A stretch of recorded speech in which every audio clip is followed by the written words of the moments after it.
მოგესალმებით, მე ვარ გიორგი ძიკლაური და დღეს შემოგთავაზებთ ვაზ ლადა 21 ნივა 1700-ის ტესტ. I don't ever slow up, no I don't take shit. I got no love for the fakeness. If you wanna play tough and wanna hate this, I'll always show up. I don't ever slow up, no I don't take shit. I got no love for the fakeness. If you wanna play tough and wanna hate this, I'll always show up and make a statement. I don't ever slow up, no I don't take shit. I got no love for the fakeness. If you wanna play tough and wanna hate this, I'll always show up and make a statement. Everything I do so instinctive and so passionate. Every word I move so descriptive like an adjective. I got a vendetta against people who patented being negative when you should be getting after it.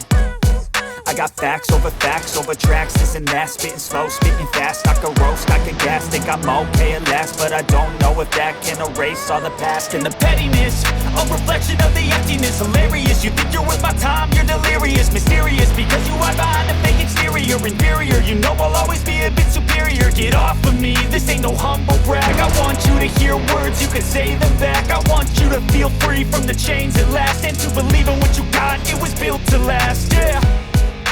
Now that I've been put through hell, I never got anyone's help. I had to do it all myself.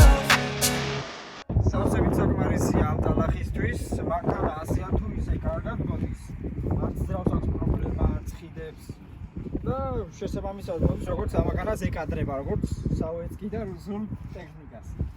რაც შეეხება ვიზუალზე, ბევრი სალაპარაკო არაფერია, იმიტომ რომ ეს მანქანა შექმნილი არის ასეთი გზისთვის. ეს მანქანა არ არის იმისთვის, რომ ჩაჯდე კონდიციონერი ჩარტო შუშები აუწიო და ცალი ხელი ტრანსმისიის ლიჩაკზე გეტოს და ცალი საჭეზე. რაც შეეხება ძრავს, ძრავიდან 1 და 7 კარბურატორი, რომელიც გამოიმუშავებს 73 ცხენის ძალას. რაც სავსებით საკმარისია მანქანისთვის, რომ 16-იანი დისკები და მისი ძველი კამები დააბრუნოს ასეთ ტალახში. ორდიფუზორიანი კარბურატორი, როგორც წეგან აღნიშნეს, ვებერი. ძალიან ძლიერი კარბურატორია, მანქანას ძალას არ უკარგავს და რაც მთავარია, მიყვება ბოლომდე აპარატის დაგდების გარეშე. ეს ჩვენი ძრავი 1.7 ლიტრი მოცულობის, როგორც წეგან აღნიშნე. და რა ვიცი, ჯერჯერობით მივდივართ და დანარჩენს გზაში შემოგთავაზებთ. კაი, მოდი ახლა ერთ წამას გავთ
პრისკიანი ბლოკირება.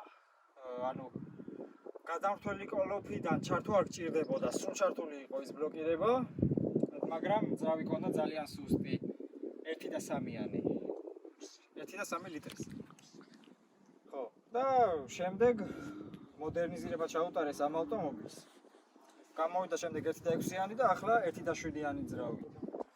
ასევე პრისკიანი ნივებიც გამოდის. უფრო ახალი ურბანის ნივებია ისინი. და ისინი უფრო რა თქმა უნდა ძლიერები არიან ვიდრე კარბურატორით ნივა. კიდევ კლირენსზე მინდა ვისაუბრო. კლირენსი დიდად მაღალი ვერ აქვს, 220 მმ-ია.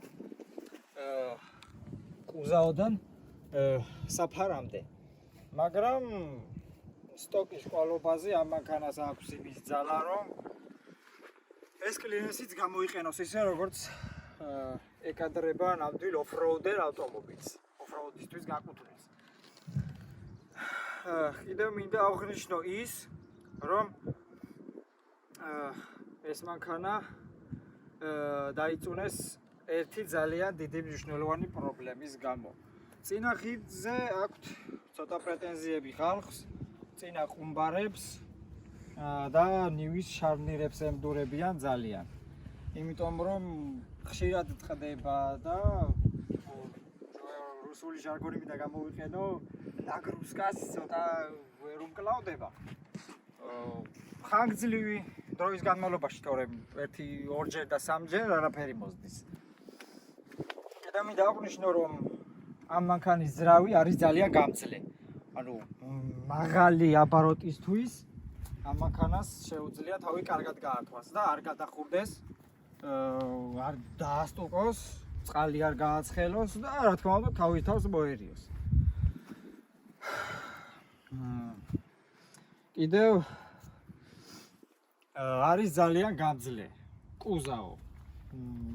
არ ფუჭდება იოლად, არ ლტება და ასე შემდეგ და კიდევ ერთი მინუსი მინდა ვთქვა მანქანისა, რომ არ აქვს რამა. რაც 4x-ზე, ანუ 4x-ზე ავტომობილს ასეთი გზისთვის აუცილებლად სჭირდება. ან თუნდაც როცა ჩავარდება მანქანა, შიტოკზე არ უნდა მოაბან ბუქსირი, ასე რომ ვთქვათ. უნდა მოებას რამაზე. ან კუზაოზე და ეს კუზაოს შემდეგ რამაზე იქნება და არ გაიხსნება შუაზე. და ამ მანქანას არ ვიცი რუსმა ინჟინერებმა რატომ არ დააყოლეს თან ეს მნიშვნელოვანი რაღაც. მაგას ნამდვილად ვერ გეტყვით. და ხშირია ხოლმე შემთხვევა, რომ ან უკანა მხარეს აცლიან ბუქსირის დროს, ან წინა აგერ გვაქვს შემთხვევა, ამ მანქანამ წინა ბამპერი დაკარგა და კუზაოც ცოტა დაზიანდა მსგავსი ინციდენტის გამო. სხვა რა ვიცი, ცუდი არაფერი შემიძლია თქვა ამ მანქანაზე, დღეს რაც გააკეთა, მე მაგალითად არ მოველოდი ამას. საკმაოდ რთული აღმართებით, ანუ სწორმასწორო აღმართები, რამოდენიმე ძალიან ცუდი კალიაც იყო, ასე რომ ვთქვათ და იდეალურად გაართვა თავის საქმეს, ასე რომ ვთქვათ.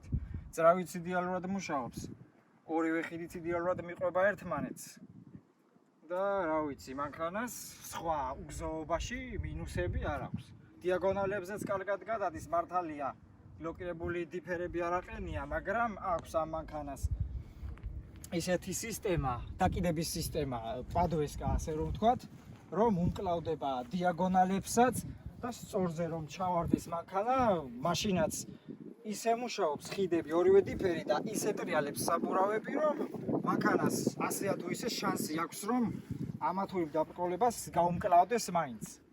და თავიდან ბოლომდე არ მოხდეს ჩასაბმელი და გამოსათრევი და უბედური და ასე რომ ვთქვათ. კაი, ეგ არის, ეხლა ერთ კაცს გადავიღებ. მოკლედ, მეგობრებო, რთული დღე გამოვიდა, მინდა გითხრათ. დიდი დაბრკოლება დაგხვდა, არ ველოდით ასეთ დაბრკოლებას, ახლაც მინდა აღვნიშნო. პაჯერო იოც მოყვებოდა, მართალია. საკმაოდ კარგადი არა იმანაც და ჩვენმა ნიوامაც იყო ჩაღა. რა ვიცი, წუნი არ ქონია ჯერ არანაირი, არ გაჩერებულა. ბოლომდე მიდიოდა და ისეთ ადგილას ამოვიდა, რომ ბევრი SUV და 4x-ზე ავტომობილი აქ ამოსვლას ასეთ ამინდში ვერ შეძლებდა. ნუ ამინდი რა, საფარის მდგომარეობას გულისხმობ. კიდევ მინდა გირჩიოთ, ვისაც გაქვთ სოფლები და გჭირდებათ ასეთი 4x4 ავტომობილი, რომ ყველგან მიხვიდეთ, ზედმეტი პრობლემების გარეშე, რომ რაღაც არ გაგიტყდეთ, რაღაც არ შემოგეპტრათ და ასე შემდეგ შეიძინეთ ეს ავტომობილი. ფასიც შესაბამისი აქვს. წლოვანებაც მაინც და მაინც დიდი ხნის არ აქვს. ეს ავტომობილი არის 1998 წელს გამოშვებული. ჩვენი ლადა 1.7. და მინდა დაგემშვიდობოთ ახლა. გამოიწერეთ ჩვენი არხი და დაალაიქეთ.